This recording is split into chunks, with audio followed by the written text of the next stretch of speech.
Sekarang semua lembaga itu ke kanan, ke atas, ke bawah, DPRD, bupati, kemudian lembaga, hampir tidak ada lembaga negara sekarang ini yang tidak ada kasus korupsinya semuanya, dan sudah lebih parah, sudah triliunan. Mahfud MD mengkritik keras beberapa lembaga negara di bawah Presiden Prabowo yang hampir semua lembaga negara tersebut terindikasi korupsi, dan korupsinya juga tidak tanggung-tanggung.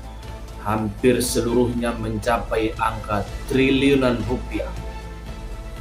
Kritik ini disampaikan ketika Mahfud MD mengisi acara dialog publik di Universitas Paramadina Jakarta hari Kamis kemarin 17 April 2025. Masalah kita yang paling besar yang tidak selesai-selesai itu adalah sekarang ini korupsi, penegakan hukum korupsi. Di hukum-hukum lain nampaknya oke saja, memang banyak pelanggaran tapi tidak separah korupsi. Karena korupsi ini agendanya berbelok. Dulu waktu awal reformasi cukup, saudara bisa lihat di awal-awal reformasi sampai tahun 2007, 2009 itu kayaknya sih tidak ada korupsi-korupsi baru. Baik yang di waktu itu maupun yang mau di sekarang juga tidak ada. Karena pada waktu itu kuat sekali kita mendirikan KPK, MK, KY dan sebagainya.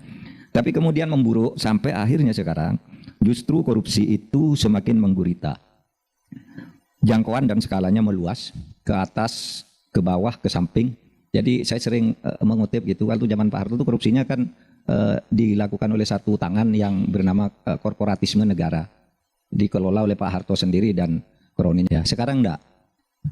Sekarang semua lembaga itu ke kanan, ke atas, ke bawah, DPRD, bupati, kemudian lembaga, hampir tidak ada lembaga negara sekarang ini yang tidak ada kasus korupsinya semuanya, dan sudah lebih parah, sudah triliunan gitu sekarang. Dulu kita waktu awal reformasi itu dengar korupsi 10 miliar kan kaget, kok gede banget gitu. Sekarang udah triliunan dan tiap hari kita dengar berita korupsi triliunan. Nah justru sekarang juga yang tumbuh adalah korupsi peradilan itu jorok sekali, ya. Karena sekarang kasus korupsi yang dibawa ke pengadilan itu menjadi korupsi baru. Taruhlah ini yang kasus sekarang ini, 3 korporasi yang kemudian menangkap hakim Jakarta Selatan. Saudara, itu kan kasus korupsi. Korupsi sudah jelas korupsi tapi dibebaskan. Dengan apa? Kalau di dalam hukum pidana itu yang digunakan ada 2 cara. Satu namanya onslah. Jadi kasus ada korupsinya tapi dibilang bukan korupsi. Ini kasus perdata, ini bukan korupsi. Jadi dibebaskan tuh 3 korporasi yang makan uang triliunan itu. Atau dikatakan tidak ada kasus pidananya, tidak terbukti maksudnya. Ada 2 cara membebaskan itu, onslah atau dikatakan tidak terbukti. Gitu. Atau korupsi adalah penyakit lama dalam tubuh birokrasi Republik Indonesia. Dari era Orde Baru hingga era reformasi, praktik penyalahgunaan kekuasaan demi keuntungan pribadi terus menjadi bayang-bayang di balik kemegahan pemerintahan. Muncul pertanyaan besar, akankah pemerintahan ini membawa angin segar anti korupsi atau justru memperpanjang siklus kecurangan di balik layar? Di bawah kepemimpinan Presiden Jokowi, beberapa lembaga anti korupsi seperti KPK mengalami pelemahan signifikan.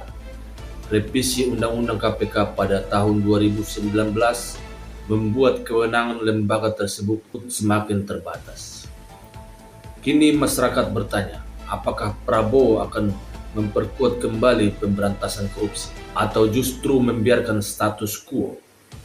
Melihat komposisi kabinet Prabowo, terdapat beberapa nama yang sebelumnya terlibat kasus hukum atau berasal dari lingkaran elit politik yang rentan konflik kepentingan. Ini menimbulkan kekhawatiran soal integritas pemerintah ke depan. Tak hanya itu, potensi konflik kepentingan juga muncul dari kolaborasi erat antara penguasa dan pejabat pemerintahan. Namun tak semuanya suram, masih ada peluang bagi pemerintahan Prabowo untuk membalikkan keadaan. Salah satunya adalah menguatkan KPK, mempublikasikan anggaran kementerian secara terbuka, serta memastikan pengangkatan pejabat bebas dari rekam jejak korupsi. Semua itu bisa menjadi langkah awal membangun kepercayaan publik. Rakyat menanti apakah Prabowo akan menorehkan sejarah sebagai pemimpin yang berani melawan korupsi atau hanya menjadi bab baru dari cerita lama tentang kekuasaan dan pengkhianatan pada amanah rakyat.